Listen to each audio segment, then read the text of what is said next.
My daddy, I tell you, I was in the back there of that church, though, and I was trying to pay attention to the preacher. The preacher was preaching, and he was using that question, a rhetorical question that I didn't understand. I was just a little fellow, 6, 7 years old.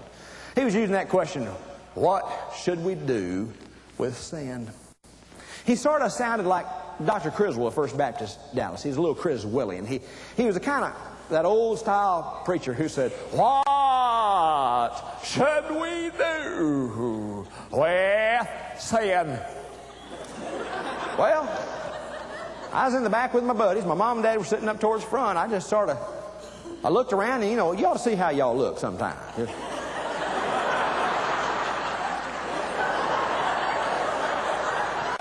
You know, it doesn't bother me. It doesn't bother me in the least when people sleep during my sermons. Just keep your mouth closed. You know what I mean? Just sort of.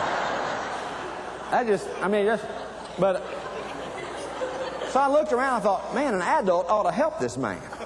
I mean, one of his own kind ought to come through for him. You know what I mean? No one did.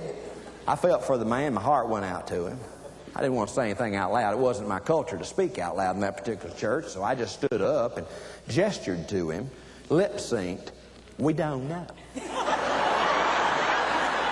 know.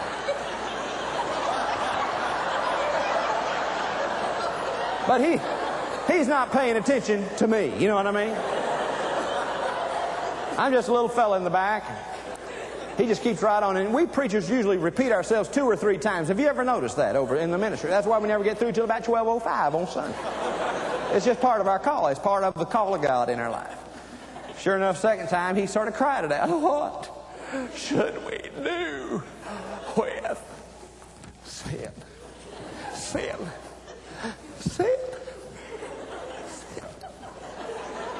Once again, my little heart. I stood up this time. I didn't speak out loud, but I gestured again with greater gesture. We don't know. I don't know. They don't know. You don't know.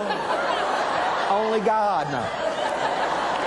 Don't ask us, ask Him. You know what I mean? I was trying to help the man. I said to myself, if he asked that one more time, I am going to answer him in the voice of Don Knotts, old Barney Fife on the Andy Griffith Show. I said, that's what I'm going to do. That's what I felt led to do. You know, when you got that little attention deficit disorder, your mind thinks about 100 things. And that just sort of came to me and went, that is it. I will help this man. I will give him an answer. My parents won't know it's me.